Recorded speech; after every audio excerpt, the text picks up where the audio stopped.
কোরআনের সাথে যাদের সম্পর্ক নাই, এই মানুষগুলোর অবস্থা বড়ই করুণ হয়ে যাবে। আল্লাহ রব্বুল আলামিন বলতেছেন, শোনো, তাদের জন্য জাহান্নামের ফেরেশতা আমি প্রেরণ করে দেই। এই জাহান্নামের ফেরেশতা খসখসা দুর্গন্ধযুক্ত রুমাল নিয়ে বলে, ও আল্লাহর বান্দা বের হয়ে আসো। তার কারণ হলো তুমি দুনিয়ায় আল্লাহর কোরআন বোঝো নাই, কোরআনের কোনো পাতা পৃষ্ঠা পড়ো নাই, কোরআন অনুযায়ী চলো নাই। জাহান্নাম তোমার জন্য অপেক্ষা করে, তোমাকে সিজ্জিনে নিয়ে যাব, নিচের দিকে নিয়ে যাব। রূহ বের হতে চায় না। তখন ফেরেশতারা আল্লাহ কোরআনের মধ্যে বলেন, ফায়াদরিবুনা উজুহাহুম আদবারহুম। কার কথা? তাদের চেহারা এবং কোমরের মধ্যে ফেরেশতারা জোরে জোরে আঘাত করতে থাকে। এক পর্যায়ে রূহটা বের হয়ে যায়, শেষ পর্যন্ত তার চেহারাটা বিকৃত হয়ে যায়, জাহান্নামের মধ্যে নিয়ে যায়। আল্লাহ রব্বুল আলামিন বলতেছেন, শোনো, দুনিয়ার মানুষেরা কিয়ামতের ময়দানে তাদেরকে অন্ধ বানাই আমার সামনে হাজির করব।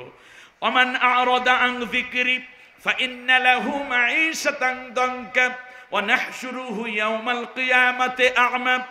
তাদের অন্ধ করে আমি উঠাবো যখন, তখন তারা বলবে, লিমা হাসারতানি আ'মা ওয়া ক্বাদ কুনতু বাসীরা।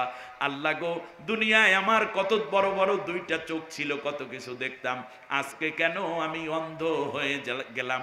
আল্লাহ রব্বুল আলামিন বলবেন, কাযালিকা আতাতকা আয়াতুনা ফানাসিতাহা ওয়া কাযালিকাল ইয়াউমা তুনসা। দুনিয়ার বুকে আমি আল্লাহর কোরআন দিয়ে দিয়ে তোমাকে বোঝানো হয়েছিল, আরে ওই মাওলানা সাহেবের সব কথা তোমরা ভুইলা যাইতা। হুজুরের কথা ভালো লাগতো না, খাজার কথা ভালো লাগতো, মুরব্বির কথা ভালো লাগতো, নেতা নেত্রীর কথাই ভালো লাগতো। আমি আল্লাহর কোরআনের কথাগুলো তোমাদের মন গলাইতে পারে নাই, তোমাদের অন্তরগুলোকে আমার কোরআনের দিকে আকৃষ্ট করতে পারে নাই। দুনিয়ায় যেহেতু তুমি অন্ধের মতো আচরণ করেছো কোরআনের সাথে, এই জন্য তোমাকে বাস্তব অন্ধ বানায়া দিলাম। আল্লাহু আকবার! আপনি বুঝতেছেন কথাগুলো? সাথে সাথে আল্লাহ রাব্বুল আলামিন বলবেন, ইয়াউমা নাহশুরুহুম আলা মুজুহিহিম উমিয়া ওয়া বুকমা ওয়া সুম্মা। অন্ধ চোখ হওয়ার পরে কান দিয়ে আর কিছু শুনবে না, হাত পা প্যারালাইজড হয়ে যাবে। এরপরে মুখের উপর ভর দিয়ে দিয়ে তাদেরকে জাহান্নাম পর্যন্ত নেওয়া হবে। কার কথা?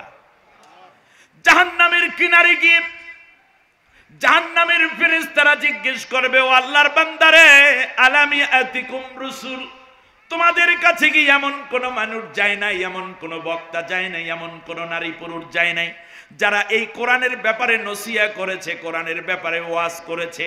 আজকে তোমার এই কুদশা হইল কেন? তখন তারা বলবে, হ্যাঁ, কলু বালা, হ্যাঁ আমাদের কাছে গিয়েছে, কিন্তু দুনিয়ার বুকে আমি বড় মেয়াগিরি দেখিয়েছিলাম, আল্লাহর কোরআনের কথা জানি নাই, কোরআনের কথা মানি নাই, অতএব আজকে আমার পরিণতি বড় খারাপ হয়ে গেছে। এই বলে যখন জাহান্নামের মধ্যে ধাক্কা দেওয়া শুরু হবে, সাথে সাথে জাহান্নামের আগুনে চেহারাটা পুড়ে যাবে। আফসোস করে চিৎকার করে বলতে থাকবে, লাউ নুরাদ্দু ওয়ালা নুকাদ্দিবা বিআয়াতি রাব্বিনা। আল্লাহ গো, আর কিচ্ছু চাই না, একটা বারের জন্য আবার তুমি আমাকে দুনিয়ায় পাঠাও। দুনিয়ায় যাওয়ার পরে কেবলমাত্র কোরআন জানবো, কোরআন মানবো, কোরআন যারা দাওয়াত দেয় তাদের সাথে থাকবো। কোরআনহীন কোন দল মত পীর বুজুর্গকে আমি আর কোনোদিন গ্রহণ করব না। আল্লাহ রাব্বুল আলামিন বলবেন, এই কথাটাই তো বলা হয়েছিল। সাথে সাথে লাথি মেরে জাহান্নামের মধ্যে ফেলে দিবে ফেরেশতারা। যখন ধমক দিয়ে লাঞ্ছিত অবস্থায় জাহান্নামের মধ্যে ফেলে দিবে, জাহান্নামে গিয়ে আফসোস করে তারা বলতে থাকবে, সূরা কাহাফের 10 নম্বর আয়াতে আল্লাহ সেটাও বলে দিয়েছেন। শোনো কি কথা বলবে, ক্বালু লাউ কুন্না নাসমাউ আও নাকিলু মা কুন্না ফি আসহাবিস সাঈর। আহারে, যদি দুনিয়ার বুকে ওই কথাগুলো শুনতাম, কত তাকে তাকে কোরআন সাজানো ছিল, কোরআনটা যদি একটু পড়তাম, কোরআন অনুযায়ী যদি চলতাম, কোরআনের কাছে যদি সময় দিতাম, কোরআনের পথে কোরআনের মতে যদি চলতাম, আজকে আমাদেরকে জাহান্নামের আগুনে জ্বলা লাগতো না। বলুন, সেই আফসোস করে কি কোনো লাভ আসেনি? কোরআন সবচেয়ে বড় ফজিলতের কিতাব এই পৃথিবীতে। দ্বিতীয় আর কোনো কিতাব নাই যা পড়লে প্রত্যেক অক্ষরে 10টা করে নেকি। একমাত্র কিতাব, নাম কি? কোরআন। নবীজি বলেছেন, মান করা হারফাম মিনাল কোরআনিল কারীম, কেউ যদি একটা অক্ষর পড়ে কোরআন থেকে কমপক্ষে 10টা নেকি। আপনি অনেক পড়া পড়েন, পীরের লেখা বই, মুরব্বীর লেখা বই, নেতার লেখা বই, নেত্রীর লেখা বই, আমি পড়তে নিষেধ করব না। আপনি সিয়াসাত হাদিস পড়েন, অবশ্যই পড়বেন, আমিও পড়ি, পড়তেই হবে, কারণ কোরআন বুঝতে হলে হাদিস বুঝতে হবে, এতে কোনো সন্দেহ নাই। কিন্তু ওইগুলার মধ্যে প্রত্যেক অক্ষরে নেকি আছে এটা নাই, বরং আছে কোথায়? কোরআনে। অতএব এটাকে, আল্লাহর কোরআনটাকে আমাদের বেশি করে পড়লে বেশি নেকিও পাওয়া যায়, কমপক্ষে 10, উপরে 700 গুণ পর্যন্ত। সুবহানাল্লাহ পড়বেন না? ঈমান বাড়ার জন্য কিতাব জাদাতহুম ঈমানা, আপনার ঈমান বাড়াইতে হলে আল্লাহর কোরআন দরকার, কোরআন পড়লে ঈমান বেড়ে যায়। সুবহানাল্লাহ বলেন। বুঝে না বুঝে? বুঝে বুঝে অর্থ সহ তেলাওয়াত করতে হবে। আল্লাহ কবুল করুন, বলেন আমিন। শুধু তাই না, নবীজি বলেছেন, যখন কেউ কোরআনের কথা শুনতে যায়, ইয়াতাআল্লামু আও ইউআল্লিমাহু, হয়তো কোরআনের কথা বলবে, না হয় কোরআনের কথা শুনবে। যেমন আজকে আপনারা এসেছেন, আমি আসছি বলতে, আপনারা এসেছেন শুনতে।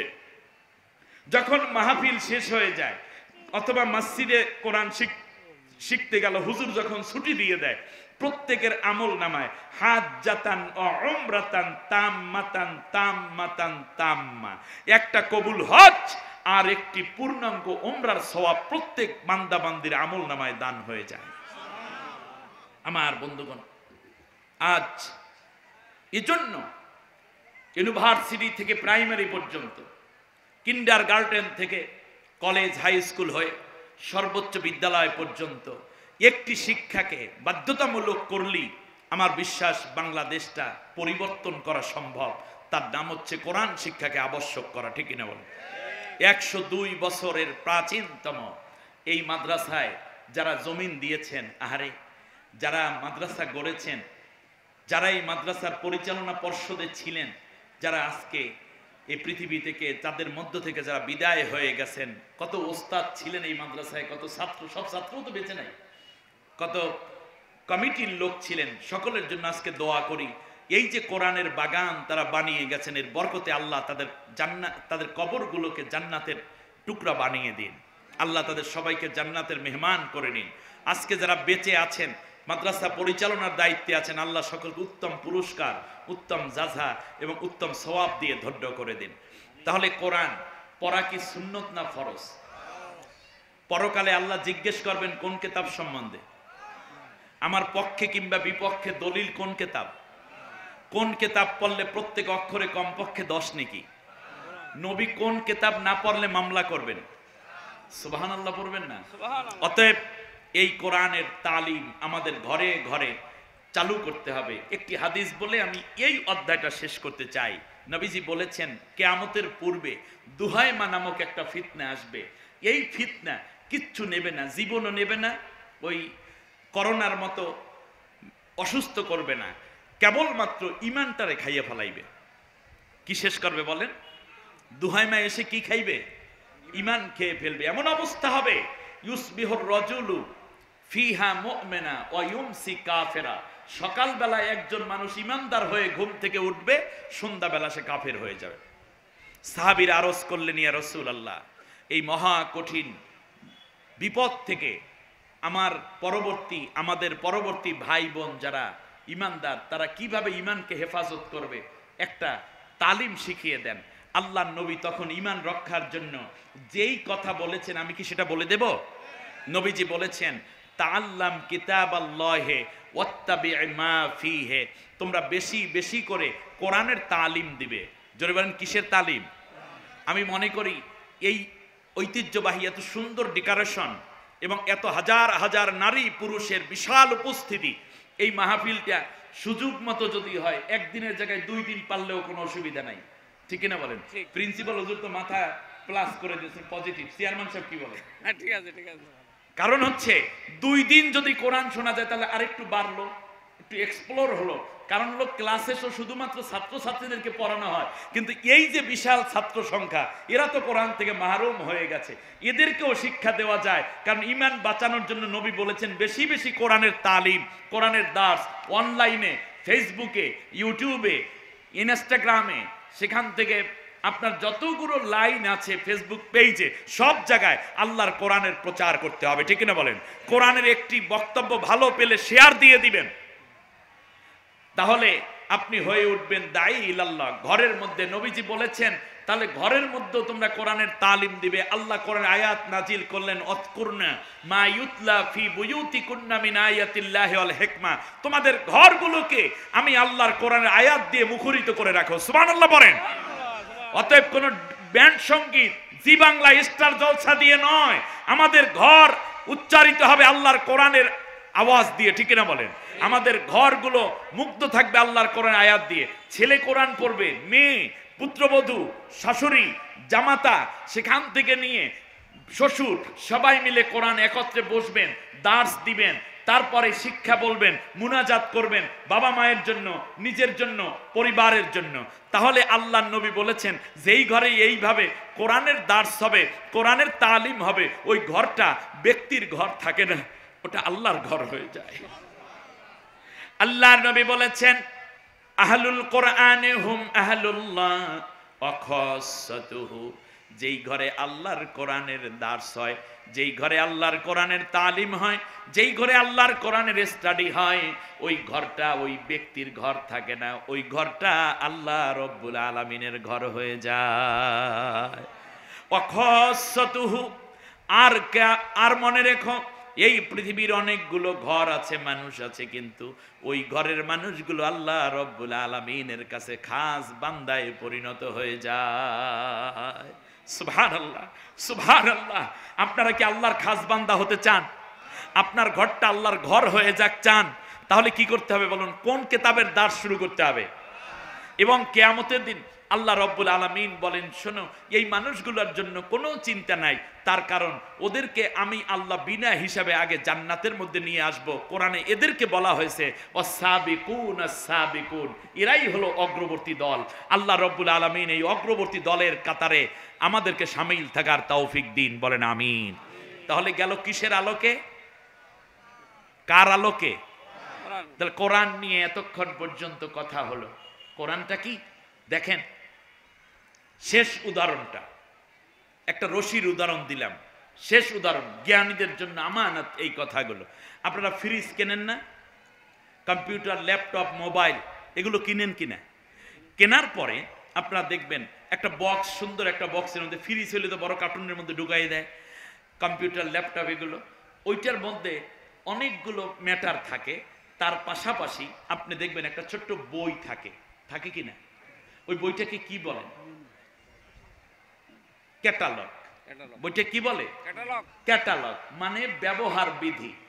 ক্যাটালগটা মধ্যে লেখা আছে কিভাবে মোবাইলটা চার্জ দিবেন, কত % চার্জ হলে হবে, কিভাবে SMS পাঠাবেন, কিভাবে রিসিভ করবেন, কিভাবে হোয়াটসঅ্যাপ খুলবেন, কিভাবে ফেসবুক পেজ খুলবেন, ইত্যাদি ইত্যাদি সুন্দর করে ডিটেইলস লেখা আছে।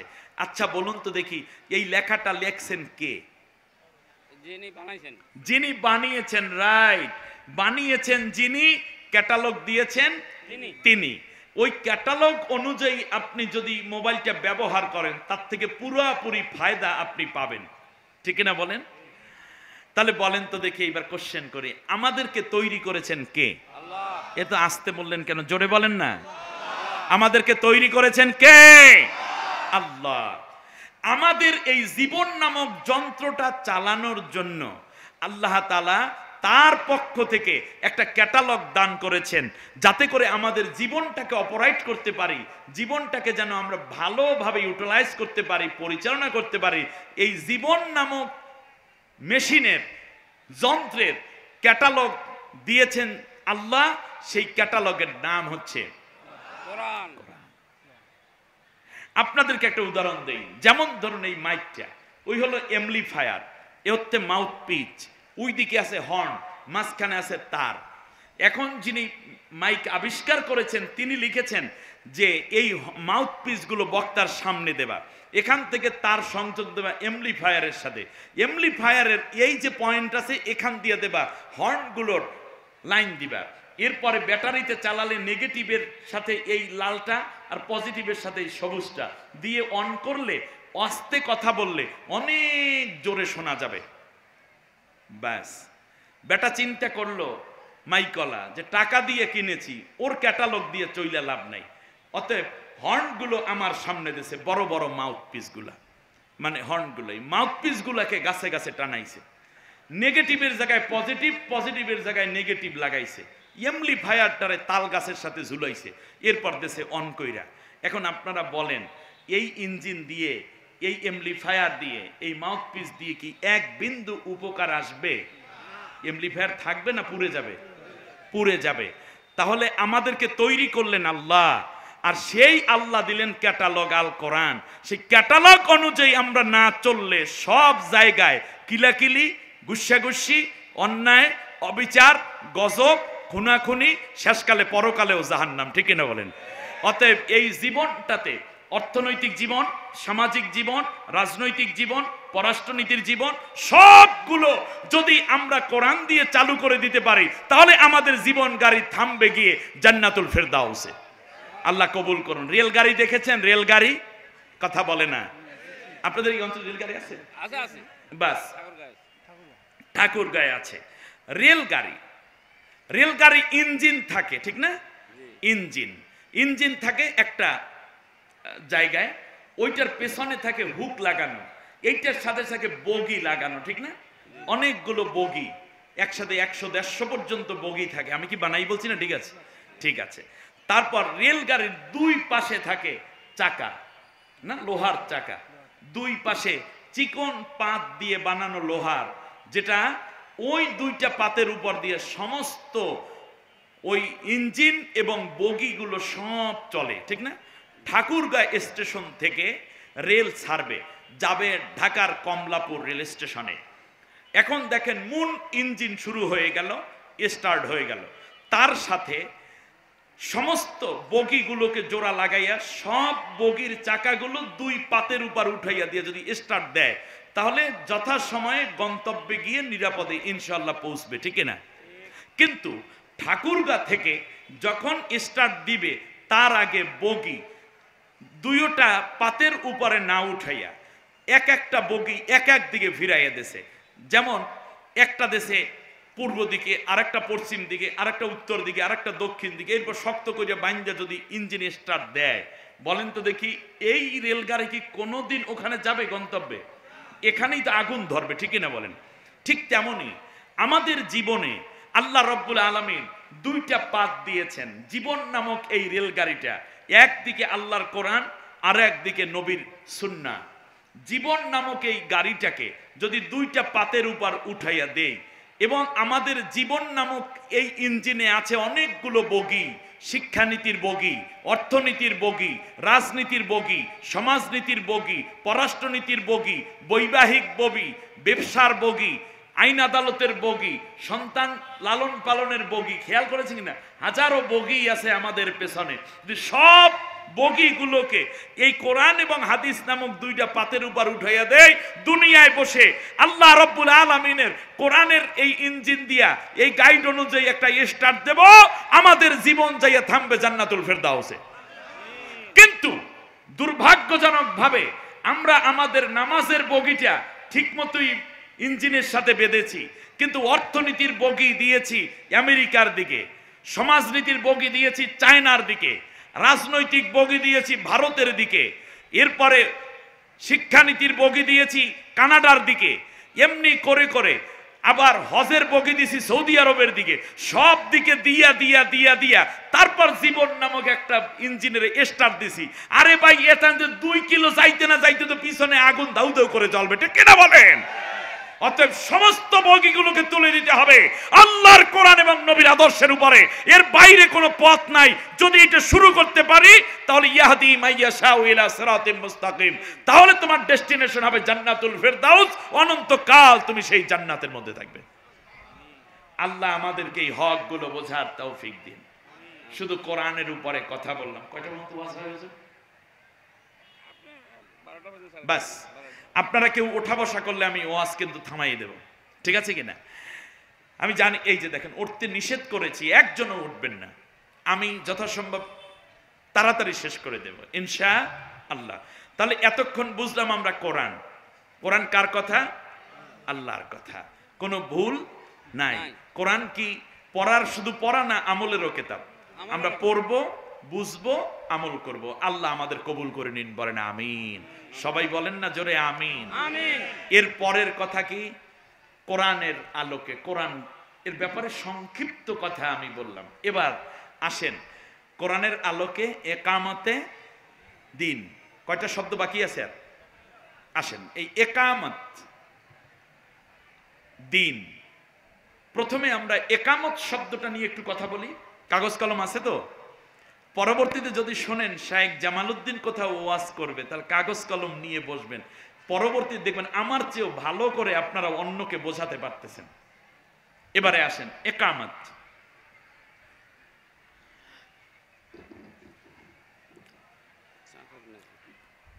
একামত শব্দের অর্থ হচ্ছে মানে কওম থেকে, কওয়ামুন, কিয়াম, এই শব্দগুলো মূলত একামত শব্দেরই প্রতিশব্দ। ডিটেলস ব্যাখ্যা দিয়ে, কারণ যেহেতু সবাই আলেম না, এজন্য সংক্ষিপ্ত কথা হচ্ছে। বাংলায় এটাকে বলি প্রতিষ্ঠিত, পার্মানেন্সি, প্রতিষ্ঠিত।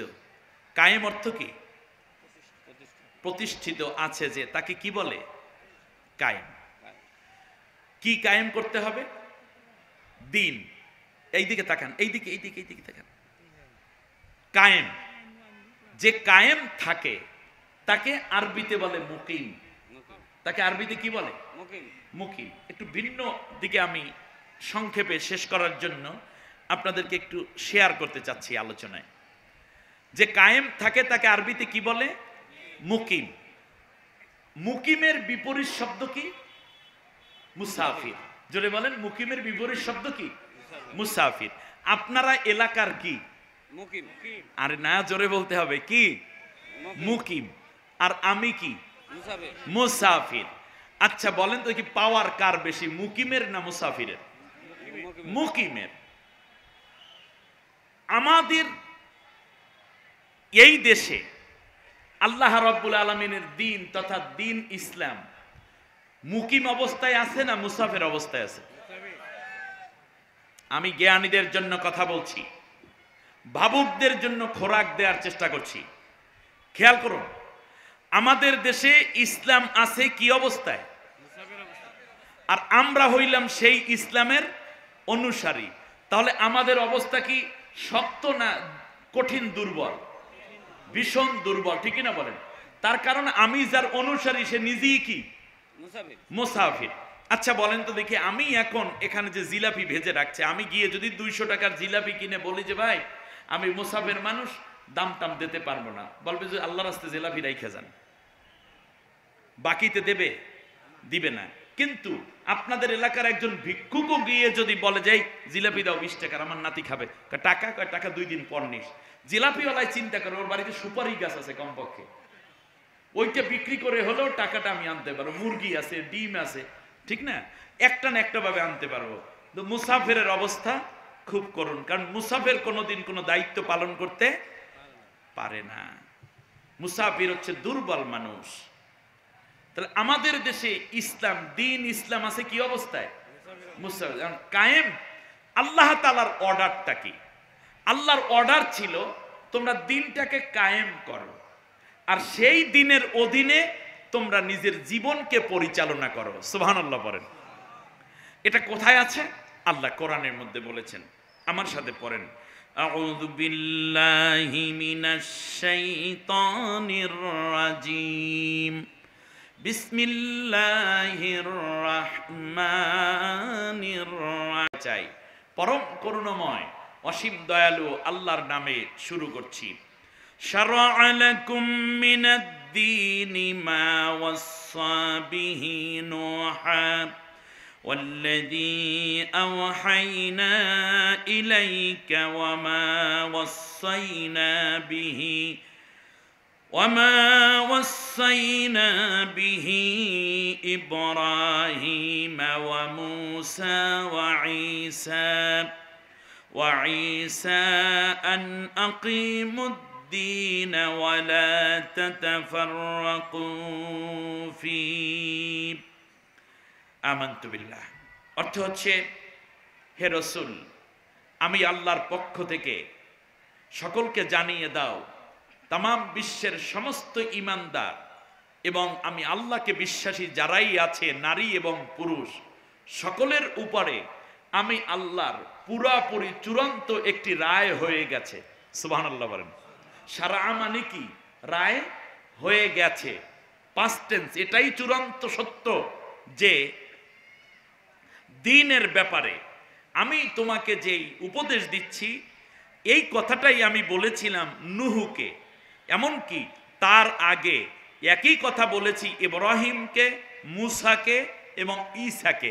এর মানে সমস্ত নবীদের ব্যাপারেই আমি আল্লাহর অর্ডার ছিল এবং নির্ধারিত একটি বিষয় ছিল এই যে তোমরা আমি আল্লাহর দ্বীনকে প্রতিষ্ঠা করো এবং পরস্পরে তোমরা বিচ্ছিন্ন হইও না, মতবিরোধ কইরো না।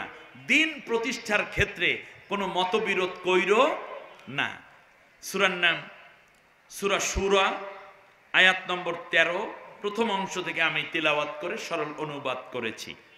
এখানে দুইটা শব্দ আমাদেরকে বোঝা দরকার। এক নম্বর হচ্ছে প্রতিষ্ঠা, দ্বিতীয়টি হচ্ছে দ্বীন।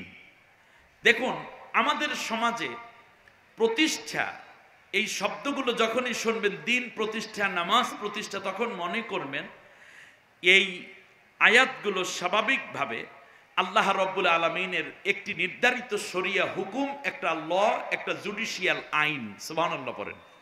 এগুলো কি আল্লাহর এক একটা আইন। তাহলে আল্লাহ তাআলা বলছেন আন আকিমুদ্দিন, দ্বীন কায়েম করো। এইটা কি সুন্নত না ফরজ মনে হয়? কার অর্ডার? জোরে বলেন কার? আল্লাহ তাআলার। এই দ্বীন কায়েম করা ফরজ। এইটা শুধু আমার নবীর উপরে আর সাহাবীদের উপরে, নাকি এর আগেও ছিল? এটা কি শুধুমাত্র নবী এবং সাহাবীদের উপরে, নাকি আমাদের উপরেও? আমাদের উপরে। এখানে আমি একটা ছোট্ট কথা বলে রাখি, এখানে দ্বীন বলতে দ্বীন ইসলামকে বোঝানো হয়েছে। আর দ্বীন ইসলাম মানে ইসলামী হুকুমাত, ইসলামী আইন কানুন, ইসলামী বিধিবিধানকে বোঝানো হয়েছে। আমার কথা বুঝে আসছে? আমাদের দেশে ইসলামী হুকুম আছে কিন্তু কায়েম নাই। আমি ভালো করে আবার বলি, আমাদের দেশে বিবাহ শাদী আছে না? এটা কিসের হুকুম? ইসলামী হুকুম না? মা বাবার খেদমত আছে না? আছে। নামাজ পড়া আছে না নাই? রোজা রাখা আছে না নাই? আছে। আজান আল্লাহর হুকুম, এটা আছে না নাই? আছে। কিন্তু এইটা আছে, প্রতিষ্ঠিত নাই। প্রতিষ্ঠিত মানে হচ্ছে একটি ইসলামিক রাষ্ট্র হলে কেউ যদি নামাজ আমাদের সমাজে নাও পড়ে, তার উপরে বক্তব্য দেওয়া যায়, নসিহত করা যায়, ওয়াজ করা যায়, বাবা মা পাইলে হয়তো বা ধমক দিতে পারে, একটা থাপ্পড় মারতে পারে। কিন্তু কায়েম হলো এই যে যেই অপরাধের জন্য রাষ্ট্র এবং ইসলাম কর্তৃক নির্ধারিত শাস্তি আছে, ওই শাস্তির সম্মুখীন হতে হয়।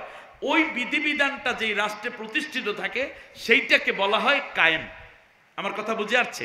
যেমন মাদক উদ্ধার অভিযান, সেই বাংলাদেশের প্রথম থেকে নিয়ে আজও হচ্ছে, ঠিক কিনা? কিন্তু মাদকের বিরুদ্ধে যে কঠিন শাস্তি ইসলামে আছে সেইটা আমরা প্রয়োগ করতে পারছি না, বরং আমরা নসিহত করতেছি। বলেন আমরা কি করতেছি? বাবা মদ খাইস না, মদ খাওয়া হারাম, মদ খাইলে কলজা পচে যায়, জাহান্নামে যাবি ইত্যাদি। কিন্তু ইসলাম শুধুমাত্র এই নসিহতের বক্তব্য দেয়নি, বরং একটা শাস্তি আছে। যদি কেউ মাদক সেবী হয় এবং প্রমাণিত হয়, তাকে তার পিঠের মধ্যে প্রতিদিন 80টা করে বেত্রাঘাত করবে। যতদিন মাদক থেকে ফিরে না আসবে ততদিন জেলের মধ্যে প্রতিদিন 80টা করে পিটি দাও। এরকম যদি 10টা ছেলেকে ধরা হতো টোটাল ঠাকুরগাঁয়, কমপক্ষে 10,000 যুবক মাদক সেবন থেকে ফিরে যেত, ঠিক কিনা বলেন? আমার দেশে জিনা ব্যভিচারের বিরুদ্ধে আমরা ওয়াজ করি, পীরেরা ওয়াজ করে, তবলিগওয়ালারা ওয়াজ করেন, খতিব সাহেব ওয়াজ করেন, এমনকি মেম্বার চেয়ারম্যানরাও এই ব্যাপারে যথেষ্ট সচেতন, পুলিশও এই ব্যাপারে খুবই রাগ। কিন্তু মেয়েটা যদি বলে যে না অসুবিধা নাই, তাহলে আইনের কোনো বালাই নেই। এবং আমি আর কি বলবো, আর বেশি নিচে যাওয়ার দরকার নাই। এমনও হয়েছে যে এই মেয়েরা যখন কেহ গিয়ে চেয়েছে যে আমি আমার জীবনের পেশা হিসাবে এই জেনাকে বেছে নেব, রাষ্ট্র এবং রাষ্ট্রীয় নীতি নির্ধারণের এই ডিপার্টমেন্টে যে মন্ত্রী থাকেন বা যারা থাকেন, তারা একে লাইসেন্স দিয়ে দেয় যে তুমি এই কাম করিয়েই খাও। আপনারা জানেন না মনে হয়, কি আসমান থেকে বলছেন? যেই মদের বিরুদ্ধে আমরা এত কথা বলি, সেই মদের পক্ষে লাইসেন্স দেওয়া হচ্ছে না? হচ্ছে। কিন্তু একটা ইসলামিক রাষ্ট্র কি চায়? আযানিয়াতু ওয়াযানি ফাজলিদু কুল্লা ওয়াহিদিন মিনহুমা মিয়াতা জালদা। জেনাকার জেনাকারিনী যদি অবিবাহিত ছেলে মেয়ে হয় দুইজন, তাহলে 100টা করে বেত্রাঘাত করো, এবং সেটা হতে হবে প্রকাশ্যভাবে। একটা জেনাকারিনী ধর্ষণকারী ছেলে এবং একটা জেনাকারিনী মেয়েকে যদি এইভাবে বিচার করা হতো, তাহলে আমার দেশে কারো সন্তান কন্যা কিংবা কারো স্ত্রী আর দর্শিতা হতো না, এবং কেউ কোনোদিনও জিনা ব্যভিচারের কথা চিন্তাও করতে পারতো না। জিনা মুক্ত থাকতো আমার মেয়ে, আপনার ছেলে, এবং অন্যায় মুক্ত হয়ে আজকে বৃষ্টির জন্য এত দোয়া করার পরেও কেন বৃষ্টি হচ্ছে না? যেই জমিনে জিনা এবং মাদক জুলুমে ভরপুর হয়, সেই জমিনে আল্লাহর রহমত আসে না, আসে না, আসে না।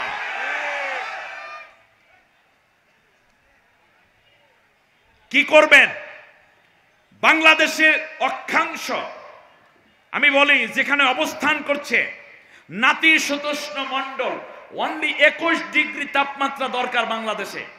কিন্তু বাংলাদেশে একদিকে ফারাক্কা সহ বড় বড় বাঁধ উজানে দেওয়ার ফলে অনেক অঞ্চল মরুভূমি হয়ে গেছে, পানি নাই।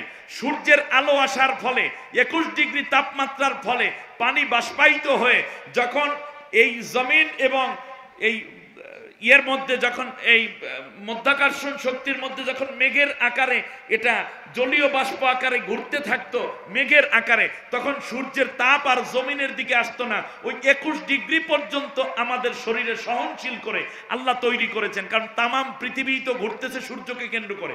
এক এক জায়গায় এক এক রকম তাপমাত্রা আল্লাহ দিয়ে রেখেছেন। ওই অঞ্চলের মানুষকে আল্লাহ ওইভাবে তৈরি করেছেন। বাংলাদেশের মানুষ, এই অঞ্চলটা আল্লাহ প্রচুর নদী তৈরি করেছেন, যাতে করে এই অঞ্চলের মানুষের দেহর সাথে পানি এবং সূর্যের কত পরিমাণ তাপ দরকার সেই অনুপাতে দেখা যায় 21 ডিগ্রির বেশি সহনশীল না। কিন্তু যখন 21 ডিগ্রি তাপমাত্রা জমিনে সূর্যের নদীর উপরে পড়ে, সাগরের উপরে, তখন পানি বাষ্পায়িত হয়ে এই 21 ডিগ্রির উপরে আর উঠতে দিত না। কিন্তু এখন যেহেতু নদী শুকিয়ে গেছে, নদী বালুময় হয়ে গেছে, হাজার হাজার নদী পৃথিবী থেকে, বাংলাদেশ থেকে হারিয়ে গেছে, ফলে কি হয়েছে, ওই 21 ডিগ্রি তাপমাত্রা নিচে পর্যন্ত, জমিন পর্যন্ত পৌঁছে গেছে। ফলে এখন আর পানি বাষ্পায়িত উপরে উঠতে পারে না, কারণ নদী, খালে, বিলে, ডোবায় কোন জায়গায় পানি নাই।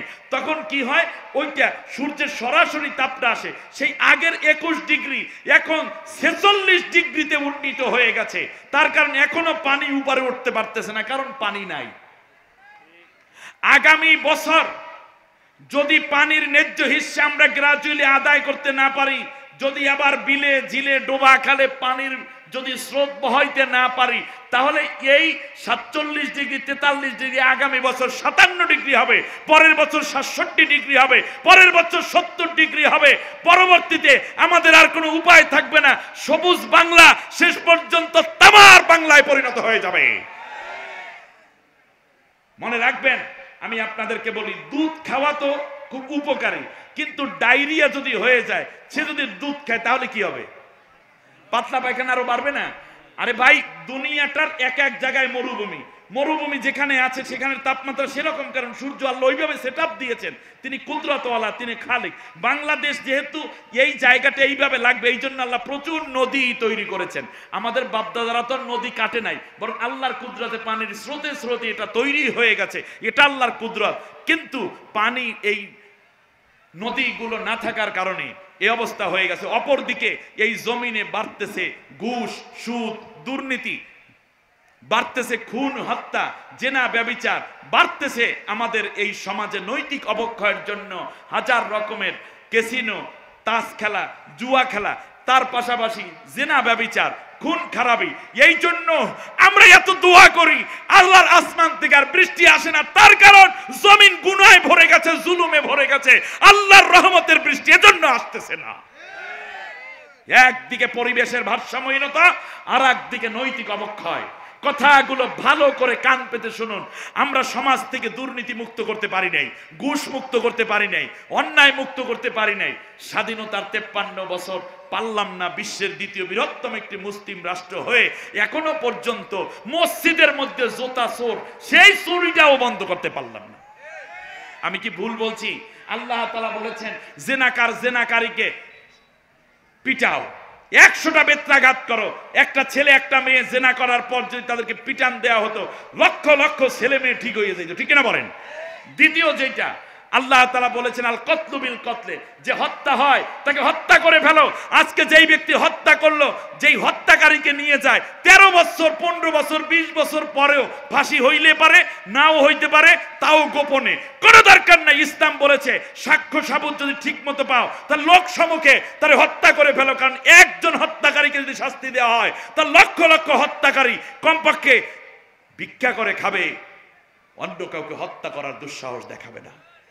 তার কারণ মানুষ অন্যকে কোনো কারণে হত্যা করতে চাইলেও নিজে হত্যা হইতে চায় না, সেইটাই যখন এই অবস্থায় দেখবে। আর যদি বিবাহিত পুরুষ এবং নারী যদি পরকীয়ায় কিংবা এভাবে জেনা করে, তাহলে তাদের কোমর পর্যন্ত করে সঙ্গে সার করে দাও। এই ঠাকুর গায়ে একজনকে, এই আইনটা জামালউদ্দিনের নাকি? এই আইনটা কি নবীজির? আইনটা কার? আল্লাহ তাআলা মানুষ তৈরি করছেন, সেই আল্লাহ বলছেন এই জেনাকার জেনাকারিনীকে এই শাস্তি দাও। আপনার মায়া লাগে কেন? আল্লাহর চাইতে আপনি বেশি আল্লাহ বড় হয়ে গেল, এটাই তো দৃষ্টতা।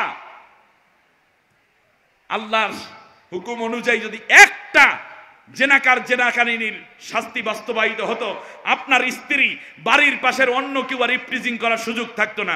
মোবাইলে হ্যালো কেমন আছো, তোমার স্বামীর চাইতে আমি কি কোনো অংশে কম? আমার কাছে আইসা বড় 3-4টে বাচ্চা রাইখা বউ অন্যের হাত ধরে চলে যায়, আপনি টেনশনে আত্মহত্যা করেন। বিদেশ থেকে আপনি চিৎকার করতে করতে দুনিয়ায় আসেন। একটি ইসলামী রাষ্ট্র ব্যতীত আপনার স্ত্রী, আপনার সন্তান নিরাপত্তা কেউ দিতে পারবে না।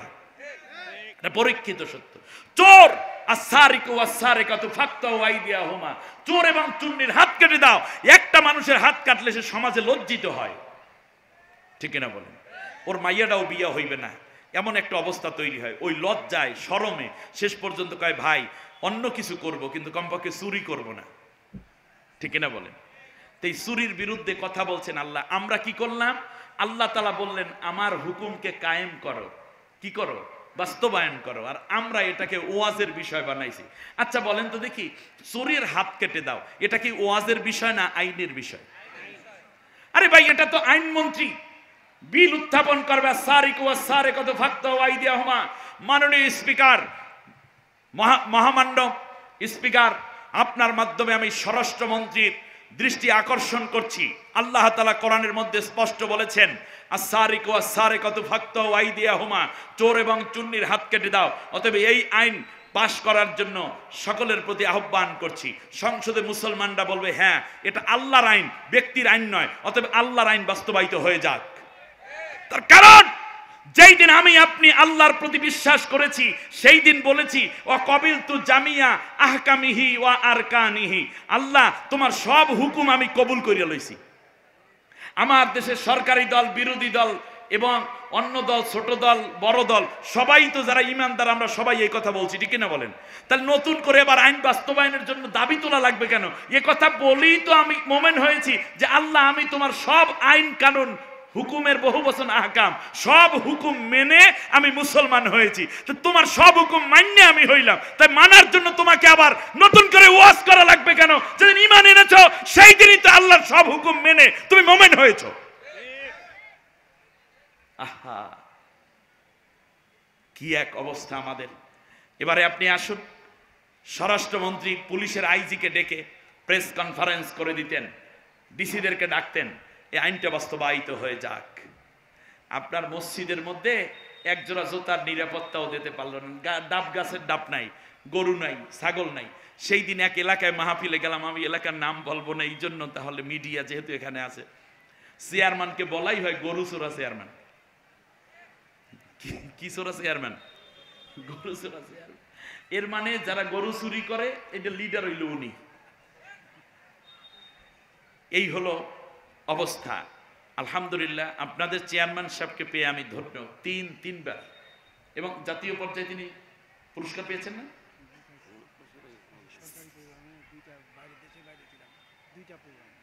আল্লাহ। তো আমি যেটা বলবো, এইরকম নিকৃষ্ট মানুষগুলো তো সমাজে উন্নত কিছু করতে পারবে না।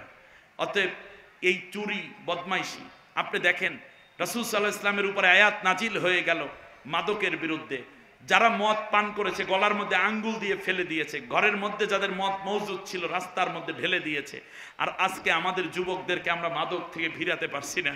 আরে দুঃখ, আমার কাছে কষ্ট হয়। এইভাবে যদি দেশ চলতে থাকে আগামী 5-10 বছর পরে এই মাদকের দেখবেন, আপনি কিছু মাদকখোর দেখবেন বড় বড় পদেও বসে গেছে, বলবে ক্ষমাখা এটাকে আইনে আর গোপন রাইখা কি লাভ, দিয়ে দাও, সাইরা দাও। তখন ওই দেখবেন ঘাটে ঘাটে বিক্রিয়া বিভিন্ন রাষ্ট্রে আছে না, আমার দেশের পার্শ্ববর্তী রাষ্ট্র ভারতেও তো মাদক বৈধ করে দেয়া হয়েছে, উন্মুক্ত করে দেয়া হয়েছে। সেখানে সমকামিতাকেও পর্যন্ত রাষ্ট্রীয়ভাবে স্বীকৃতি দেয়া হয়েছে। ফ্রোস কোয়ার্টার তো বহুত আগেই। তো সেখানে আর কয়দিন পর হয়তো শুনবেন ওই যে এখন বেসে কানবালা রাখবেন, লেস ফিতা রাখবেন, কে রাখবেন পান সুবারি চুন জর্দা, কে রাখবেন। আর কয়দিন পর আসবে রাখবেন ফেন্সিডিল, কোকেন, তারি, মারজুয়ারা, পেতেরিন, কে রাখবেন ইয়াবা, কে রাখবেন হিরোইন। একটু হিরোইন রাখলে 1 পোটলা গাঁজা ফ্রি দেওয়া হয়। পিসাবেরা তালে আছেন যে আমরা তো খানকার মধ্যে আছি না, আপনার খানকার পাশেই দেখবেন গাজার দোকান বসে গেছে, কিচ্ছু করার থাকবে না। তবলিগের ভাইরা মনে করছেন ইমান নিয়ে মসজিদের ভেতর আছি না, ওই মসজিদের ভিতরে দেখবেন একদিকে তবলিগের তালিম শুনবে আর বের হইয়াই দেখবেন গাজা টানবে। তার কারণ এটা ফেরানোর জন্য দরকার ছিল আল্লাহর আইনের। আল্লাহ নবীর চেয়ে বেশি বুঝছেন না, এজন্য আল্লাহ নবী দিন কায়েমের জন্য কাজ করেছেন। আবু জেহেল দিয়েছে এক আইন, আল্লাহ দিয়েছেন আর এক আইন। মুসা আলাইহিস সালাম দিয়েছেন এক আইন, ফেরাউন দেশে আর এক আইন। নমরুদ দেশে এক আইন, ইব্রাহিম আলাইহিস সালামের উপরে আল্লাহ দিয়েছেন আর এক আইন। এই আইনের মধ্যে দ্বন্দ্ব বেজে গেছে। ইব্রাহিম আলাইহিস সালাম বলেন সমস্ত নবীগণ সব সময় ছিলেন আল্লাহর আইনের পক্ষে। জোরে বলেন কার আইনের পক্ষে? আর কাফেরেরা ছিল নিজেদের বানানো আইনের পক্ষে। আমার কথা আপনাদের বুঝে আসছে? আজও আমাদের ইমান নিয়ে একটা কোশ্চেন করতে চাই, আপনারা কি মানুষের বানানো আইনের পক্ষে থাকবেন নাকি আল্লাহর আইনের পক্ষে থাকবেন? হ্যাঁ, একটু হাত উঁচু করে আল্লাহর দেখান তো লাগে এখন। লিল্লাহে তাকবীর, আরো জোরে লিল্লাহে তাকবীর। আল্লাহ তুমি কবুল করো, বলেন আমিন। সবাই বলেন আমিন।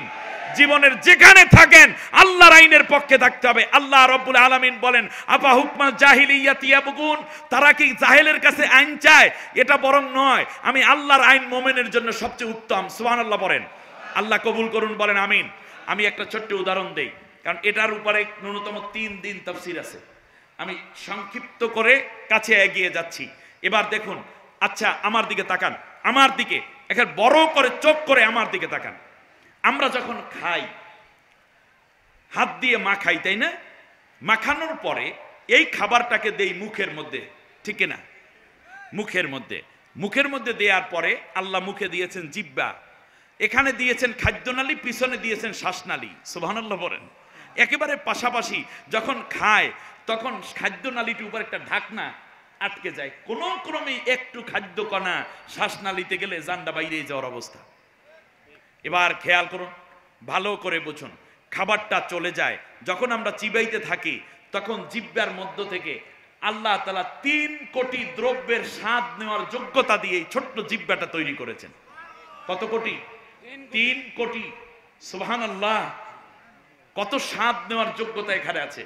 একটা মিষ্টি, আপনাদের ঠাকুরগাঁয়ের সবচেয়ে ভালো খাবার কি? রসমালাই। মনে করেন রসমালাই আপনার রানের মধ্যে যদি অস্ত্রোপচার করে ঢুকাই রাখেন, কোনো স্বাদ আছে? জিহ্বায় দিলে স্বাদ, ঠিক না? এজন্য জিহ্বায় নিয়ে একটু খাবেন, নাড়াচাড়া করবেন, জিহ্বার মধ্যে চট করে খালি গিলবেন না, চাবাইবেন। চিবাইলে 2 পাশ থেকে এক প্রকার লালা বের হয়, এটা হজম হয়, গ্যাস কম হয়ে যাবে, গ্যাস হবে না পেটে। এরপরে আসি, খাবারটা চলে যায় পাকস্থলিতে। পাকস্থলীর বরাবরে আল্লাহ তাআলা লিভার এবং ছোট্ট একটা জিনিস লিভারের সাথে ঝুলাইয়া রেখেছেন, এইটার নাম হলো পিত্তথলি। পিত্তথলিতে প্রতি 13 সেকেন্ড অন্তর অন্তর এক এক ফোঁটা করে রস বের হয়ে ওই খাদ্যের উপরে পাকস্থলীর উপরে পড়ে। ওইটার নাম বিজ্ঞানীরা দিয়েছে রেচন। আমার কথা শুনতেছেন আপনারা? একটা উদ্দেশ্য আছে কিন্তু আমার। হাকিমউদ্দিনের একটা বাংলা উদাহরণ দিচ্ছি বোঝার জন্য। পাকস্থলীর সমুদ্রে 10 নম্বর ঝড় হলে যেমন একের পর এক ঢেউ হয়, ঠিক তেমনই ঢেউ শুরু হয়ে যায় খাবারটাকে হজম করার জন্য। পাকস্থলী এভাবে আউডায়, এই যে সিন্নি বানায় না যেভাবে মহিলারা, ঠিক ওইভাবে। আপনি এই যে আমাকে গরুর গোশত খাওয়ালো, ফ্রেশ গরুর গোশত, আলহামদুলিল্লাহ রান্নাটাও চমৎকার হয়েছে, বাবুর্চি আছে এখানে, খুব ভালো রান্না করেছে। এরপরে করলা ভাজি চিংড়ি মাছ দিয়ে, তারপরে আর কি খেলাম যেন, মুরগির গোশত খেলাম, ডাল খেলাম, আরো অন্যান্য খাবার। কখনো দই খাবেন, মিষ্টি খাবেন, দুধ খাবেন, কলা খাবেন, হ্যাঁ, পোলাও, ফিন্নি, জর্দা, কাবাব, স্বামী কাবাব, ঠাক, সবজি, ভর্তা ইত্যাদি সব খাবারগুলো একরকম হয়ে যায়। যে করে দেয় তার নাম পাকস্থলী। কথা বুঝতে পেরেছেন? সব একেবারে মিহিন করে দেয়, একেবারে এটা কি বলি আমরা, হ্যাঁ, মিশ্রিত করে একরকম করে দেয়। তাই কোনোটা টক, কোনোটা ঝাল, কোনোটা তিতা, কোনোটা মিঠা, কোনোটা হলুদ, কোনোটা সবুজ, কোনোটা লাল, এক এক কালারও তো আছে খাবারের। সবগুলোকে একরকম করে এটাকে পাঠিয়ে দেয়া হয় লিভারের কাছে। কার কাছে? লিভার, যার নাম কলিজা। আপনাদের লিভার আছে? লিভার সিরোসিস মানে আপনি শেষ। আপনি বুঝতেছেন কথা? এই লিভার, একটা লিভার ট্রান্সফার বিল বর্তমানে 3 কোটি টাকা। ভারতের বেঙ্গালোরে এই ট্রিটমেন্টটা আছে, এই ভারতীয় উপমহাদেশের মধ্যে একটা জায়গা, আর একটা হলো আমেরিকাতে, আর একটা লন্ডনে। 3-4টা হাসপাতালে মাত্র এই ট্রিটমেন্টটা হয়। একটা লিভার শুধু ট্রান্সফার করবে, এই লিভারটা কেটে অন্য লিভার এখানে লাগাই দেবে, বিল নেবে 3 কোটি টাকা। এটা কি সুবিধা? মানে মুক্ত হব, রোগ মুক্ত, সুস্থ হয়ে নিশ্চয়তা আছে? নাই। আগেই তো দস্তগাত নেবে, চিকিৎসা সফল না হলে ডাক্তার দায়ী থাকবে না। বেশ ভালো। এরপরে 3 কোটি। আচ্ছা, লিভার যেটা লাগাবে সেটাও কিন্তু এই মানে কৃত্রিম লিভার না, কোনো না কোনো মানুষ অ্যাক্সিডেন্টে মারা গেছে বা কোনোভাবে মারা গেছে, উনি মরার পর সময় বলে গেছে আমার লিভারটা রেখে দিও, তারপরে মানুষকে দিও। অথবা অ্যাক্সিডেন্টে মারা গেলে যখন তারা আপনার এটা কি কি করে যেন, পোস্টমর্টেম করে, তখন এই কলিজাটা রেখে দেয়। এরপর সাইজে যখন মেলে তখন এইটাকে লাগাই দেয়। তাও তো কোনো না কোনো মানুষের বানাই দিয়েছেন কে? আল্লাহ। এইটা লাগাই দিল 3 কোটি টাকা। আপনাদের লিভার গুলো কে দিয়েছেন? আল্লাহ। টাকা নিছে? আমি কাদের সামনে ওয়াজ করছি? আর একটু ভালো করে বলেন, আল্লাহ কি টাকা নিছে? এই লিভার কোনো নেতায় দেশে? ফুসফুসটা কোনো নেতায় দেশে? আরে তাহলে কেন আপনার এই সুস্থ লিভার নিয়ে আপনি আল্লাহর কথা বাদ দিয়ে অন্য নেতার পিছে দৌড়ান? নেতা যদি আল্লাহর কোরআনের কথা বলে ওই নেতারই নেতা মানি, যেই নেতা কোরআনের কথা বলেন ওই নেতা আমার নেতা নয়। ঠিক কিনা বলেন? বুক ভরা অক্সিজেন নিচ্ছি, কার দেওয়া অক্সিজেন? কণ্ঠ দিয়ে আওয়াজ ছাড়ছি, কার কণ্ঠ দেওয়া? এই কণ্ঠ দিয়ে এই যে ভাত খাইয়ে আসছেন তাও তো আল্লাহ। এই হজম করার ক্ষমতাও দিয়ে রাখছেন কে? শক্তি সামর্থ্য দিলেন আল্লাহ, ব্যয় করলেন আপনি অন্য পথে, তওবা করে ফিরে আসার দারুণ সুযোগ। এবারে আপনি আসেন, আমি একটু জায়গায় চলে আসি খুব তাড়াতাড়ি। এবারে আসেন, এখন লিভার এটাকে দারুণভাবে দেখে দেয়, এর মধ্যে ব্লাড তৈরি করে। ব্লাড তৈরি করে সে আবার পাঠাইয়া দেয় হচ্ছে হার্টের কাছে। প্রতিদিন হার্ট 24 ঘন্টায় 1 লক্ষ বার পাঞ্চ করে মাথার তালু থেকে পায়ের তালু পর্যন্ত রক্তকে সার্ভিস করে দিচ্ছে। সুবহানাল্লাহ বলেন। সুবহানাল্লাহ। 1 সেকেন্ড যদি লিভার আপনার হার্ট এই দায়িত্ব পালন না করে, আমি আপনি কি হয়ে যাই? মরে যাই, ডেথ হয়ে যায়। ঘুমাইয়া থাকি, হার্ট ঘুমায় না। আমি শুয়ে থাকি, হার্ট বিশ্রামে নাই, চালাইতেছে কার হুকুমে? আহা, একদিন থেমেও যাবে। যাই হোক, এবারে আসুন, শর্করা, শ্বেতসার, আমিষ, ভিটামিন, যত আয়রন যা আছে সব জাতীয় খাবারগুলো শরীরের মধ্যে সমান বন্টন করে দেওয়ার জন্য আল্লাহ রব্বুল আলামিন লিভারটাকে দায়িত্ব দিয়ে রাখলেন। বা চলে গেল। এবার খাবারের অন্যান্য অংশগুলো রয়ে গেছে না, সেইগুলোকে আবার সুন্দর করে ফিল্টারিং করে দেওয়ার জন্য আল্লাহ তাআলা দেহের মধ্যে দুইটা গুরুত্বপূর্ণ ফিল্টার মেশিন বসাইয়া দিয়েছেন, দুইটা কিডনি। সুবহানাল্লাহ। কারণ খাবারটাকে এমন ভাবে সেইকা দেয়, ফিল্টারিং করে দেয় যে খাবারের মধ্যে শুধু পানি যা সেইটাকে কেবল প্রস্রাবের থলিতে পাঠাইয়া দেয়। এমন কি আপনি পানীয় খাবার খাইলেন, শুধু দুধ খাইলেন 3 দিন ধরে, শুধু দুধই খান, এরপরেও প্রস্রাব দুধের কালার হবে না, প্রস্রাব থেকে দুধের ঘেরান আসবে না। তার কারণ ঘেরান এবং কালারটাকেও সে সেকে রেখে দিতে পারে। এমন ক্ষমতা দিয়ে আল্লাহ দুইটা কিডনি ফ্রি বানাই দিলেন আপনার আমার জন্য। বাস, এরপরে সোবরা জাতীয় খাবারগুলো চলে যায় মানে মলের জায়গায়, অর্থাৎ পায়খানার থলিতে, আর পানিটা চলে যায় প্রস্রাবের থলিতে। এরপরে প্রস্রাব করেও আমরা যখন প্রস্রাব করি, পায়খানা করি, তখন কষ্ট হয় না, আসান লাগে, ভালো লাগে। এই জন্য শারীরিক সুস্থতা ফিরে আসে। বলি আলহামদুলিল্লাহিল্লাযী আযহাবা আন্নিল আদা ওয়া আফানি। ও আল্লাহ, তোমার জন্য শুকরিয়া, তুমি কি সুন্দর করে আমার শরীর থেকে বর্জ্য পদার্থগুলো বের করে দিলা, রোগ জীবাণু বাইরেইয়া চলে গেল, উপকারটা রইয়া গেল। এই জন্য তোমার খুব প্রশংসা আল্লাহ, আবার খাইয়া যেন তোমার শুকরিয়া আদায় করতে পারি। এই গেল হলো এই। তাহলে এই সিস্টেমটা কার? জোরে বলেন। এবার বলে এই হুকুমটা কার, এই আহকামটা কার?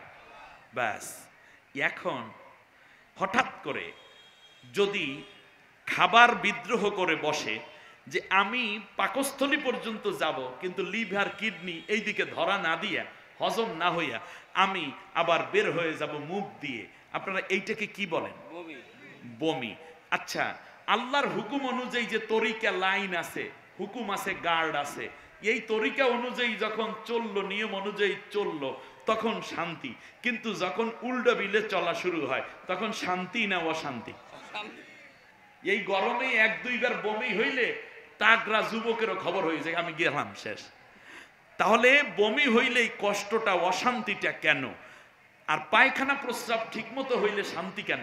তার কারণ হচ্ছে পায়খানা প্রস্রাবের যে নিয়ম কানুন এই আল্লাহ দিয়েছেন, এই তরিকা, এই নিয়ম, এই গার্ড অনুযায়ী চললে শান্তি, উল্টা গেলেই কি অশান্তিতে। 2 বার বমি হওয়ার কারণে যদি এত অশান্তি হয় আল্লাহর বিধান অনুযায়ী, দেখানো নিয়ম অনুযায়ী না চলার কারণে, তাহলে আপনার জীবনে অর্থনীতিতে আপনার বমিতে ধরছে, ঝোলা কলেরায় ধরছে। তার কারণ আল্লাহ বলেছেন সুদ হারাম, আপনার ব্যাংকিং সিস্টেম পুরোটা সুদ ভিত্তিক হয়ে গেল।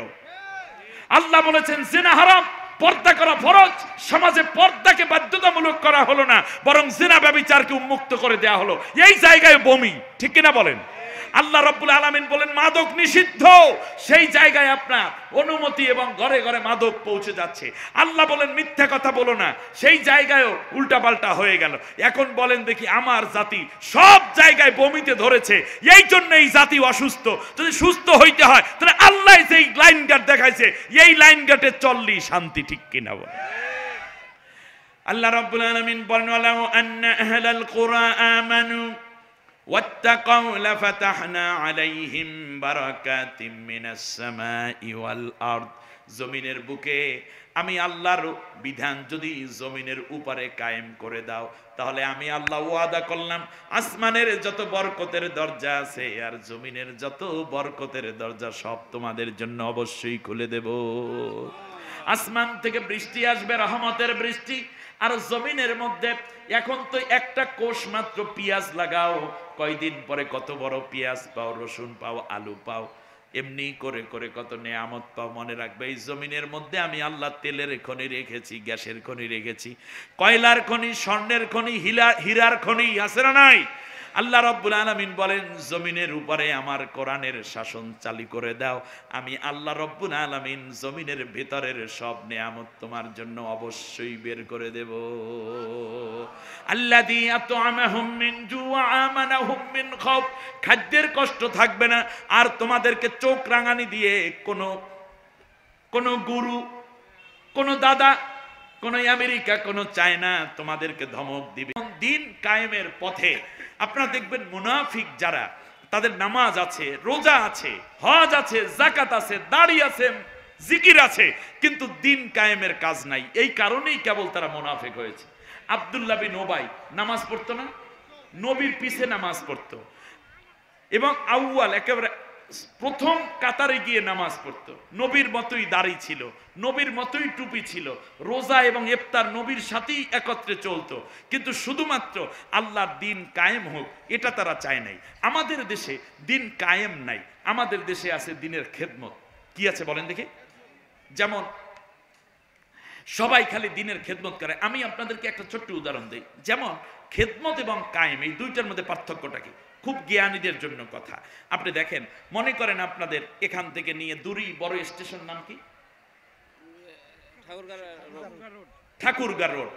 এই জায়গায় কথার কথা ধরেন ওখানের ইমাম সাহেব হঠাৎ করে আল্লাহর হুকুম অ্যাক্সিডেন্ট করে এই পাও ভেঙে গেছে, নাক ফাইটে গেছে, কান ছিঁড়ে গেছে, এরপরে পেটের নাড়ি বুড়ি বের হয়ে গেছে। অ্যাক্সিডেন্ট হলে এরকম হয় না? হয়। তো ওখানে কিছু মুসল্লিরা হঠাৎ করে ইমাম সাহেবের এই করুণ দশা দেখে, ইমাম সাহেব তো বেহুশ হয়ে পড়ে আছে, ছটফট করতেছে, এমন সময় কতিপয় লোক যার ভক্ত মুসল্লি তারা গিয়ে বারবার হুজুরের এই বের হওয়া নারী বুড়ির মধ্যে হাত দিয়ে কইতেছে, আরে হুজুর কেমনে বাঁচবে গো। আর একজনে গলার এখানে ছিঁড়ে গেছে, বলতেছে, আরে হুজুর কত সুন্দর কোরআন তেলাওয়াত করতো, আমাদের কলিজা জুড়াই যেত, আরে রক্ত, আরে নাকটা ভাঙ্গে গেছে, কানটা ছিঁড়ে গেছে, দাঁত পইরে গেছে, জিব্বাটা কাইটে গেছে, আরে এই কইতে আছে। আর একজনে আইসা পানি আইয়া মাথায় দিতে আছে। আর ওনারা বৈশা বৈশা শুধু আফসুস করতেছে, ভাঙ্গা পাও এভাবে জোড়া লাগানোর চেষ্টা করতেছে, টানতে আছে, আর একজনে হাত চেপতে আছে, আরে হুজুর কষ্ট হয়, একটু আঙ্গুলটা টানিয়ে দেই গো, আরে।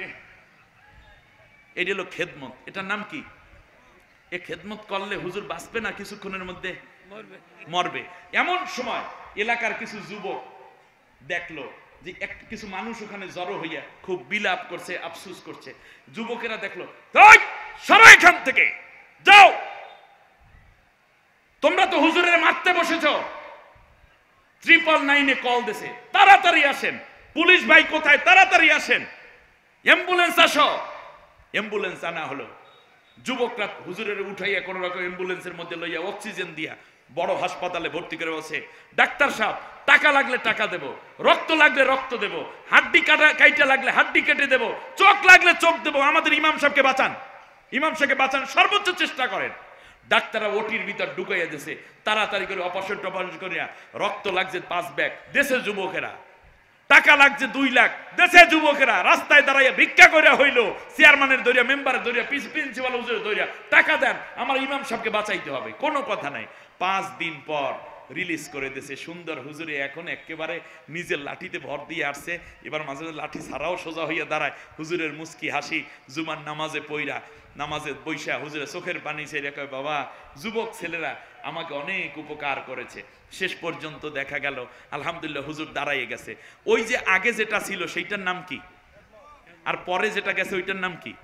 কায়েম। জোরে বলেন, ওটার নাম কি? কায়েম। মানে হুজুরের কি কইরা দিয়েছে? প্রতিষ্ঠিত করে দিয়েছে। সুবহানাল্লাহ বলেন নাই আপনারা? অতএব আমাদের দেশে আমরা এই বক্তা যারা আছি, আমরা ইসলামের খেদমত করি, এতিমখানায় খেদমত করি, আলহামদুলিল্লাহ এগুলো তো আছে, খেদমতটা আছে, কিন্তু আল্লাহর ডিমান্ড শুধু খেদমত না, কায়েম। আমরা এখন কি করি? হুজুরেরা কান দিয়ে, আরে মাইয়েগুলো সব বেপর্দা হয়ে গেছে, সব যুবকগুলাই মাদক দ্রব্য তৈরি ফেলাইছে, হুজুর দেশের অবস্থা, হুজুর আজান দিলে মসজিদে আর লোক পাওয়া যায় না। তার কারণ আমরা যেইটা ছিল কায়েমের আয়াত, সেটাকে আমরা খেদমতের আয়াত বানাইছি। চোরের হাত কাইটা দাও, ও পিসাব বাবারা তোমরা সবাই কান্দো, তার কারণ চোরের হাত কাইটা দেয়, চুরি করে কি হইবে ও বাবা, পরকালে জাহান্নামে যা। আল্লাহ এই কথা বলেন, আল্লাহ কইছি এটা আইন, আইনের মধ্যে লাগিয়ে দাও, খুব সুন্দর হবে।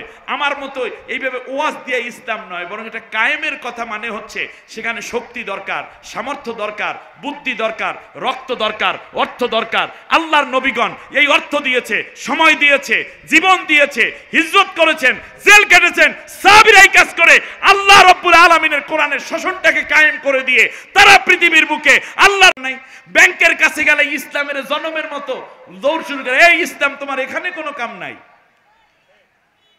অথচ উচিত ছিল আমরা পুরোটা চলবো ইসলামের অধীনে। আজ আল্লাহর সেই দ্বীনের মধ্যে আমরা থাকতে পারলাম না।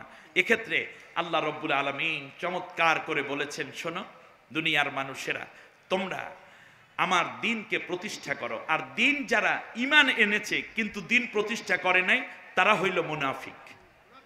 একেবারে সোজা কথা বলেন, ঈমান এনেছে আল্লাহর উপরে কিন্তু দিন প্রতিষ্ঠিত হোক, আল্লাহর কোরআন অনুযায়ী দেশ জাতি চলুক, এটা যারা চায় না, এরা হইল কি?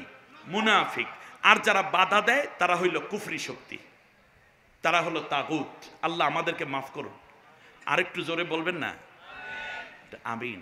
অতএব আসহাবে আজমিন আমাদের একটা সমস্যা আছে, যখন আমরা কিন্তু অনেক বুঝি। যেমন কেউ যদি বলে নামাজ পড়তে আসেন, খেয়াল করেন, নামাজ পড়তে আসেন, তখন সাথে সাথে কয় হুজুর কাপড়টা একটু পাল্টাই আসি। এর মানে হচ্ছে কাপড়টা পাক হওয়া লাগে, এটা সে কি বোঝে। এরপর বলে হুজুর তা ঠিক আছে, যান আমি অজু করে আসতেছি। সে বোঝে নামাজ পড়ার ক্ষেত্রে কি করা লাগে, অজু করা লাগে। তারপরে আলহামদুলিল্লাহ সূরাটা জানা লাগে, একামত দেওয়া লাগে, কান কোন পর্যন্ত উঠাইতে হয় এটাও তারা জানে। এরপরে নামাজটা তারা বুঝে ফেলে। রোজা যখন বলে এই রোজা রাখতে হবে, সাথে সাথে বোঝে সাহারি খাইতে হবে, কিছু অন্য কিছু সারাদিন খাওয়া যাবে না, আবার ইফতার করা লাগবে সন্ধ্যায়। ঠিক না বলেন?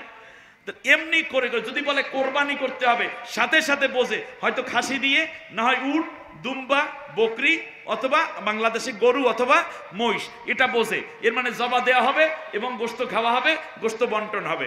বিয়া কথা যদি বোঝে, তাহলে সাথে সাথে তারা বুঝা ফেলায় যে একটা অনুষ্ঠান আছে, ছেলে এবং মেয়ে দুইজনে ইসলাম অনুযায়ী তার দাম্পত্য জীবন গঠন করতে যাচ্ছে। জানাজা পড়া এটাও বোঝে, সামনে একটা লাশ থাকবে, সবাই হাত উঁচু করে একবার, তারপর 4 তাকবীরে জানাজা শেষ করে দিবে। ওরে ভাই, আপনি নামাজের কথা বললে কি কি দরকার আপনি বুঝলেন, কারণ আকিমুস সলা এটা বুঝা ফেলাইলেন আপনি। আল্লাহ তাআলা বলছেন আনকিউ আইয়ামা মিনকুম, যারা বিয়ে করে নাই তাদের বিয়ের ব্যবস্থা করে দাও, এটাও আপনি বুঝলেন।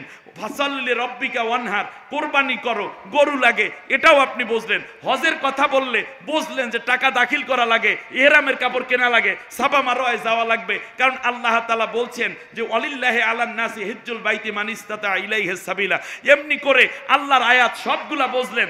আর যখনই বলা হয় দিন কায়েমের কথা, তখনই বলেন যে হুজুর দিন কায়েমকে একটু বলেন তো দেখি, অথচ আপনার নামাজ, রোজা, হজ, যাকাত কিছুই কবুল হয় না যদি আপনি দিন কায়েমের কাজে অংশগ্রহণ না করেন।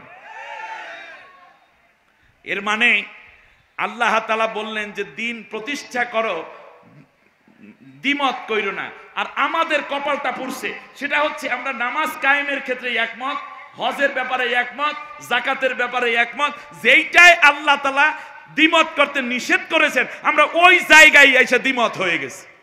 নবীজির এক সাহাবী, নবীজি এক যুদ্ধে যাবেন, যাওয়ার সময় নবীজি বললেন যে অমুক একটা জায়গা, ওই যুদ্ধের ময়দান এবং নবীজি যেখান থেকে মসজিদে নববী থেকে শুরু করেছেন মধ্যবর্তী জায়গায় বললেন ওখানে গিয়ে সবাই আসর নামাজ পড়বা। কিন্তু যেতে যেতে পথিমধ্যে একটা নামাজের ওয়াক্ত হয়ে গেছে। এখন একদল সাহাবী নামাজ আগে শুরু করে দিয়েছেন, কারণ একসাথে 1000-1500 সাহাবী যাচ্ছেন। কেউ বললেন নামাজ পড়ে তারপর সামনে আগাবো। আর এক দল বললেন যে না, আমাদের নবী বলেছেন ওখানে গিয়ে নামাজ পড়তে, ওখানে না পৌঁছে নামাজ পড়বো না। তো একদল মাঝখানে নামাজ পড়ে ফেলেছে, আর একদল ওখানে গিয়ে নামাজ পড়েছে, যদিও নামাজটা একটু শেষ ওয়াক্তের দিকে হয়েছে। এখন এই দুই দলের দুই দিকে মন হয়ে গেল। নবীজি পরে হাজির হওয়ার পরে, নবীজি যুদ্ধের সেনাপতি, নবীজি দেখলেন এ অবস্থা কেন। তো সাহাবীরা বললেন যে নবী এই কারণে আনসার মুহাজির বা এই দুইটা গ্রুপের মধ্যে একটা ঝামেলা হচ্ছে।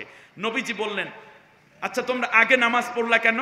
তারা বলল যে রসুল আপনি তো মূলত আমরা যেন অলসতা না করি, আগে বের হয়ে যাই, এজন্য বলছেন আসর নামাজ কিন্তু ওখানে পড়তে হবে, এর মানে আগে বের হও।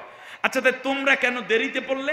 বললো যে রসুল আমরা পড়েছি এই জন্য যেহেতু আপনি সময় এবং স্থান নির্ধারণ করে দিয়েছেন, আমরা আপনার পূর্ণ আনুগত্য করতে গিয়ে আসর নামাজ এখানে এসেই পড়েছি। আল্লাহর নবী বললেন দুইও গ্রুপ ঠিক আছে এবং দুইও দলেরই নামাজ হয়ে গেছে। তাহলে এই যে দুইটা গ্রুপ হলো, পরের দিন সকালবেলা যখন কাফেরের মোকাবেলায় দিনকে যারা ধ্বংস করতে চাইলো তাদের বিরুদ্ধে যখন যুদ্ধ শুরু হলো, তখন কে আগে নামাজ পড়েছে এই কারণে সে শাফি হয়ে গেছে, পরে নামাজ পড়ার কারণে হানাফি হয়ে গেছে, অথবা উনি সুন্নি হয়ে গেছে, উনি শিয়া হয়ে গেছে, এইরকম কোনো কারণে কিন্তু যুদ্ধের ময়দানে কোনো প্রভাব ফেলে নাই। তার কারণ আল্লাহর দিন প্রতিষ্ঠার ক্ষেত্রে কোনো ইখতিলাফ করে নাই। নামাজের ওয়াক্ত নিয়ে তারা ইখতিলাফ করেছে, কিন্তু দিন প্রতিষ্ঠার কাজে কোনো ইখতিলাফ করে নাই। আর আজকে আমাদের সমাজে দেখা যায় নামাজ নিয়ে কোনো ইখতিলাফ নাই, রোজা নিয়ে ইখতিলাফ নাই, হজ নিয়ে ইখতিলাফ নাই, যাকাত দিয়ে ইখতিলাফ নাই।